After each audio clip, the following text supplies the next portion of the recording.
విజయవాడలో ఉద్రిక్తత చోటు చేసుకుంది. బ్రేకింగ్ న్యూస్ చూస్తున్నాం.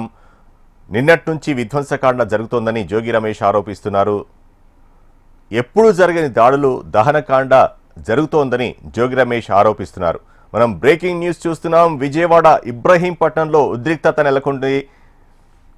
జోగి రమేష్ నివాసంపై టీడీపీ శ్రేణులు రాళ్ల దాడి చేస్తున్నారు. జోగి రమేష్ నివాసానికి టీడీపీ కార్యకర్తలు నిప్పు పెట్టారు. ఆయన నివాసంలో భారీగా మంటలు చెలరేగుతున్నాయి.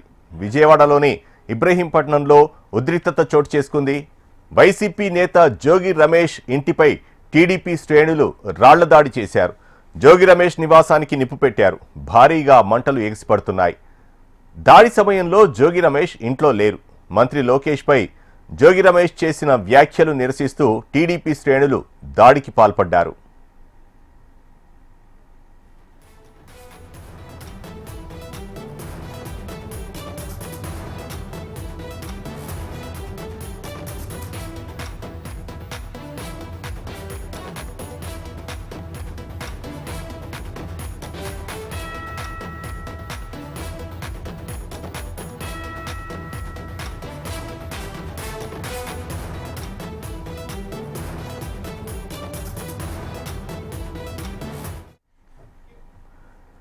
విజయవాడలోని ఇబ్రహీంపట్నంలో ఉద్రిక్తత చోటు చేసుకుంది.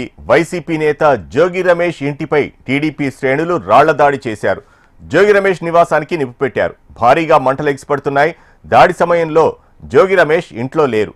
మంత్రి లోకేష్ పై జోగి రమేష్ చేసిన వ్యాఖ్యలు నిరసిస్తూ టీడీపీ శ్రేణులు దాడికి పాల్పడ్డారు. ఇదే అంశానికి సంబంధించి మరింత సమాచారం మా ప్రతినిధి శ్యామ్ అందిస్తారు. Shyam, good evening Vinod. ఈరోజు చూసుకున్నట్టే మాజీ మంత్రి జోగి రమేష్ ఇంటి మీద కొద్దిసేపటి క్రితం తీసుకుని టీడీపీ శ్రేణుల్లో ఆందోళనకి అయితే దిగారు. అయితే ఒక కార్యకర్త తీసుకుంటే ఒక పెట్రోల్ బాటిల్ ఓపెన్ చేసి పెట్రోల్ ఇంటి మీదకి విసిరేసి నిప్పు అనేది పెట్టారు. అయితే అది పూర్తిగా నివాసం మీదకి వెళ్లకుండానే ఆ గోడ మీద పడింది. ఈ నేపథ్యంలోనూ పోలీసులు కూడా అప్రమత్తమయ్యారు. భారీ సంఖ్యలో పోలీసులు ఉన్నతాధికారులు కూడా అక్కడికి చేరుకొని ముందు టీడీపీ శ్రేణులందరినీ కూడా అక్కడికి పంపించారు. ఈ విషయం తెలుసుకున్న వైసీపీ శ్రేణులు కూడా, వైసీపీ కార్యకర్తల అభిమానులు కూడా జోగి రమేష్ ఇంటికి కూడా చేరుతున్నారు. దీంతో ఇరు వర్గాలు కూడా కొద్దిసేపు ఉద్రిక్తత అయితే నెలకొంది.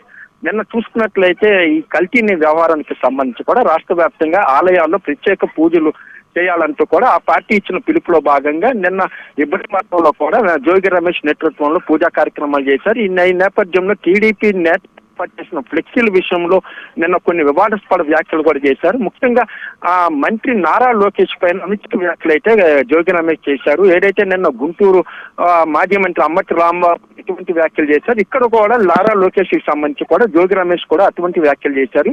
ఈ నేపథ్యంలో నిన్నటి నుంచి కూడా టీడీపీ శ్రేణులు ముఖ్యంగా ఇటు అంబటి రాంబాబు, ఇటు జోగి రమేష్ ఇరువురికి సంబంధించి కూడా పెద్ద సంఖ్యలో నిరసనలు అయితే వ్యక్తమవుతున్నాయి. అయితే ఇప్పటికే అక్కడ అంబటి రాంబాబును కూడా పోలీసులు అరెస్ట్ చేశారు. అయితే ఇతని పైన కూడా కేసు నమోదైన విషయం తెలుసుకున్న జోగి రమేష్ నిన్న రాత్రి నుంచి కూడా నివాసం ఎవరికి కూడా అందుబాటులో లేకుండా వెళ్ళిపోయారు. అయితే అందుబాటులో లేకుండా జోగి రమేష్ లేని సమయంలో టీడీపీ శ్రేణులు ఇంటి పైన దాడి చేయటాన్ని మాత్రం వైఎస్ఆర్సీపీ శ్రేణులు తప్పుపడుతున్నాయి.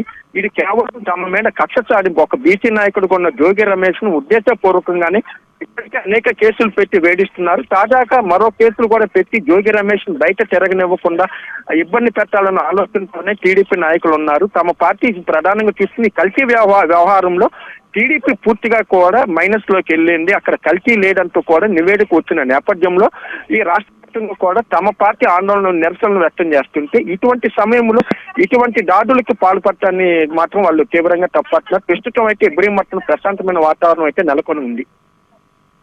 అయితే జోగి రమేష్ లోకేష్ పై చేసిన వ్యాఖ్యలకు సంబంధించి ఆయన కానీ లేకపోతే వైసీపీ శ్రేణులు కానీ ఏమైనా వివరణ ఇచ్చారా?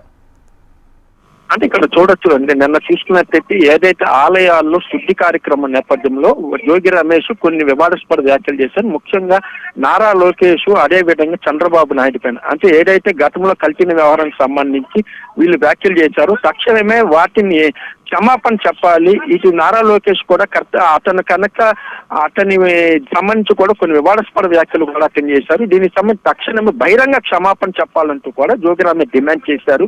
అయితే ఈ వ్యవహారంలో చూస్తున్న వైఎస్ఆర్సీపీ శ్రేణులు తమ నాయకులకు అనుకూలంగా మాట్లాడుతుంటే టీడీపీ శ్రేణులు మాత్రం ఈ వ్యాఖ్యలను తప్పుపడుతున్నారు. ముఖ్యంగా చూసుకున్నట్లయితే తెలుగుదేశం పార్టీ ఒక క్రమశిక్షణ కలిగిన పార్టీ కాబట్టి కేవలం నిన్న ఏదైతే వైఎస్ఆర్సీపీ పార్టీ గత 5 సంవత్సరాల నుంచి కూడా బూతులు మాట్లాడే ఒక సంస్కృతి అనేది వైఎస్ఆర్సీపీకి ఉంది. ముఖ్యంగా తెలుగుదేశం పార్టీ నేతలు ఎవరూ కూడా సంయమనం పాటించాలంటూ కూడా తమ పార్టీ అధినాయకత్వం నిన్నటి నుంచి కూడా చెప్తున్నారు. కాబట్టి మేము ఇప్పటి వరకు కూడా సంయమనం పాటిస్తూ ఉన్నాము. అయితే ప్రస్తుతం చూసుకుంటే జోగి రమేష్ తక్షణమే బహిరంగ క్షమాపణ కనుక చెప్పకపోతే మాత్రం అతని పైన మేము అవసరమైతే దాడికి కూడా మేము పాల్పడతామంటూ కూడా టీడీపీ శ్రేణులు హెచ్చరిస్తున్నాయి. అయితే ప్రస్తుతం ఇబ్రహీంపట్నం దగ్గర పరిస్థితి ఎలా ఉంది? ప్రస్తుతం చూసుకున్న ఇబ్రహీంపట్నంలో ప్రశాంత వాతావరణం నెలకొంది. ఆ ఏడీసీపీ గున్నం రామకృష్ణ అలాగే ఏసీపీ దుర్గారావు తదితర ఉన్నతాధికారులు అలాగే ప్రత్యేక బలగాలను కూడా ప్రస్తుతం ఇబ్రహీంపట్నం జోగి రమేష్ నివాసం దగ్గర ఉంచారు. అయితే ఇప్పుడు అక్కడ టీడీపీ శ్రేణులు అందరినీ కూడా అక్కడి నుంచి కూడా పంపించేశారు. కొద్ది మంది వైఎస్ఆర్సీపీ శ్రేణులు మాత్రం ఆయన ఇంటి దగ్గర ఉన్నారు. జోగి రమేష్ ఉన్న సమయంలో ఏదో తేల్చుకోవాలి తప్ప వాళ్ళ కుటుంబ సభ్యులు ఉన్న సమయంలో వీళ్ళ ఇంటి పైన దాడి చేయడం కరెక్ట్ కాదంటూ అన్నారు.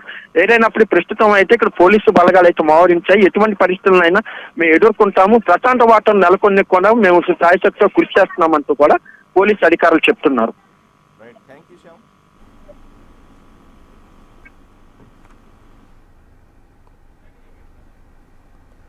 Thank you Shyam.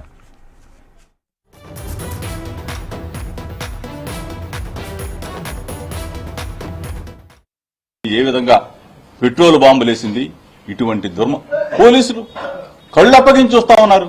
పోలీసులు ప్రేక్షక పాత్ర పోషిస్తా ఉన్నారు.